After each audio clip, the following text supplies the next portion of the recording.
Trayvon Martin, Freddie Gray, Sandra Bland, Philando Castile, Eric Garner, Tamir Rice, Ahmaud Arbery, Breonna Taylor, Tony McDade, George Floyd.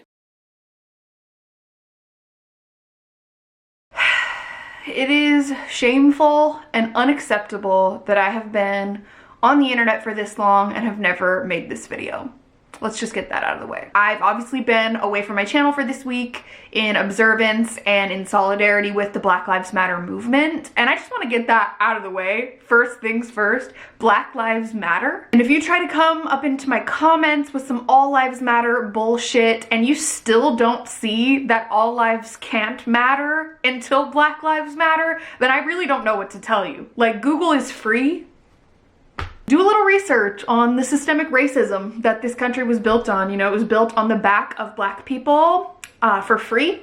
I have a couple of friends who have made awesome videos covering all of this much more eloquently than I could. One of them being Hannah from Smoky Glow, the other one being my friend John Carson. I'm gonna link both of their videos down below because I think they said everything beautifully. I'm just here to speak from the heart. And something that I have noticed a lot of white people saying on the internet recently is being like, well, I didn't want to say anything because I didn't know if I was going to be saying the right thing and I want to make sure I didn't mess up. And I've had those same exact thoughts, and that's just not okay anymore. You can't not speak up just because you're scared of saying the wrong thing. You know, you just got to speak from the heart, and that's what I'm here doing today. I hope that it's abundantly clear that moving forward with my normal content, which, by the way, life will never go back to normal. This is going to be something that we are working on for the rest of our lives. I'll get into that. But before going forward with fashion content and things that I normally post on this channel, I couldn't go any further without making this video. It's just, it doesn't feel right. It feels really trivial right now, to be perfectly honest, to talk about clothes and to talk about stretch marks and to talk about different sizes of jeans, because none of that really matters when an entire group of people in the United States and across the world are murdered at the hands of police simply for the color of their skin. I mean, I've heard a lot of people over the last week or so say that they're shocked, that they're in disbelief, that they can't believe it, and I would highly urge you to do a lot more research on the topic because I absolutely can believe it. Our criminal justice system isn't broken. It's actually doing exactly what it was designed to do. That's why we have to take a stand. That's why we have to use our voice now and use our platform now. And obviously, over the last week, I've been amplifying melanated voices. So much has been said and has come to light over the last week when it comes to fashion brands, when it comes to beauty brands, when it comes to YouTube shows, and so on and so forth. And it's not that racism has now just started happening, it's just that now people are finally starting to talk about it. For me personally, growing up in America, we were taught in history classes that, like, oh, segregation was really bad, and then like Martin Luther King came along and like fixed racism. We as white people, as accomplices in this movement, need to hold ourselves responsible and learn the history of Black and brown people and their oppression, and also put in extra work to learn about our own whiteness, our own white fragility, how to dismantle that, how to really look and dig and feel super fucking uncomfortable and sit with those feelings of uncomfortability and get used to feeling uncomfortable and learn how and why we have directly contributed to racism and white supremacy and benefited from it our entire lives. And it's gonna be, you know, not very pleasant in the beginning. But if you think about those feelings of uncomfortability and the sort of like uneasy feeling that we've been feeling, and the sadness and the mourning and the pain over the last week or so, think about how Black people have been feeling for 400 years. I mean, it's nothing. The very least we can do, since we will absolutely never understand that pain, we will never understand that pain, our pain will never compare. The best thing we can do is dig fucking deep. We have got to go within our own home, our own communities, our own families. We cannot stand idly by and benefit from a system that oppresses Black people any longer.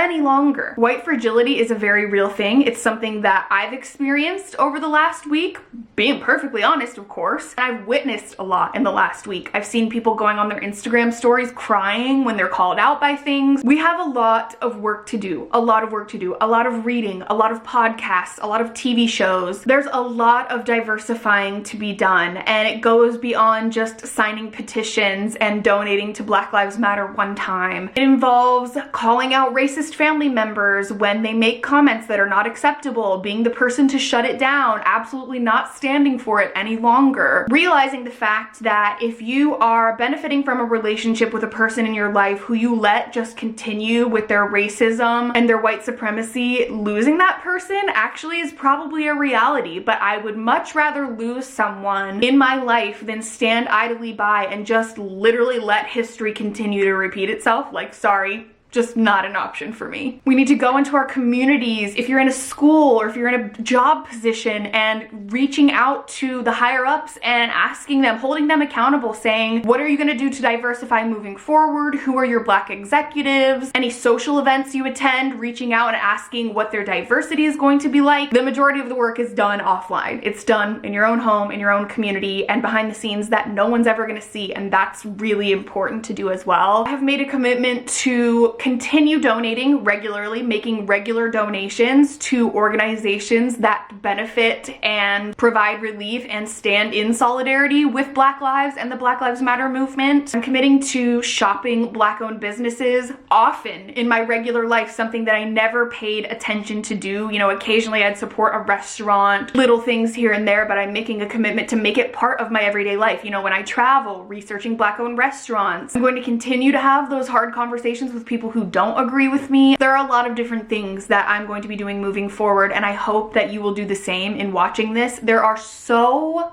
many incredible resources that actually Black women have put together that they do not owe you. They do not owe you this. There are so many amazing resources that I'm going to link down below, Rachel Cargill being one of them. She has a Patreon, an entire business based on unlearning everything we've known up until this point. It's called The Great Unlearn. I'm gonna link it down below. Please go sign up and pledge. A highly valuable resource. There are documentaries that I'm gonna link down below, as well as books and podcasts. Also, as a side note and as a disclaimer, please do not reach out to Black people in your life and ask them questions and emotional labor.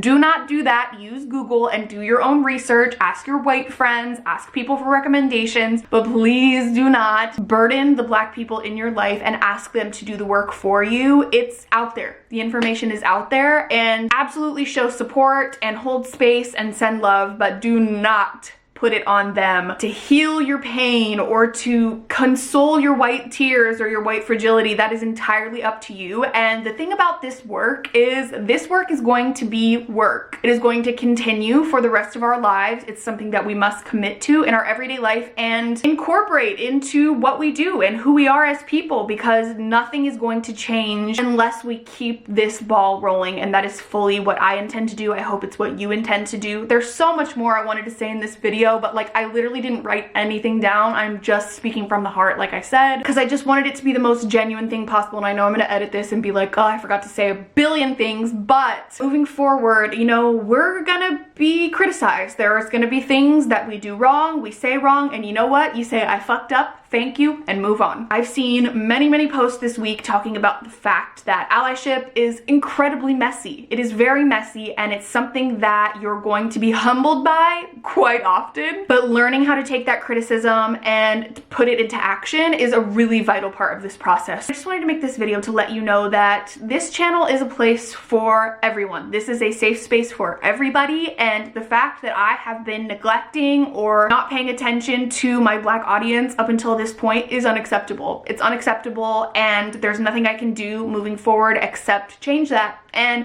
put my fucking money where my mouth is. It's like 30 minutes later and I'm just eating lunch, and I probably have food in my teeth, but what I forgot to mention until now after the fact is that I have a couple of pre-recorded videos that are going to be going up after this. I've got maybe 3 or 4 of those, so I just want to be very sensitive to the climate of what's going on at the moment and not appear like I'm just jumping back in and being so cheerful and joyful. Not a worry in the world, but I do want to make sure that that's clear, that I actually do have videos to post that were filmed like a month ago. Just wanted to make sure to mention that as well. But yeah, that's where I wanted to go with this video. There's a lot more that I wanted to say that I'm just not finding the words to say to right now, but this is a conversation that I'm going to continue to have. This is work that I'm going to continue to do. It's time to get to work, so let's do it.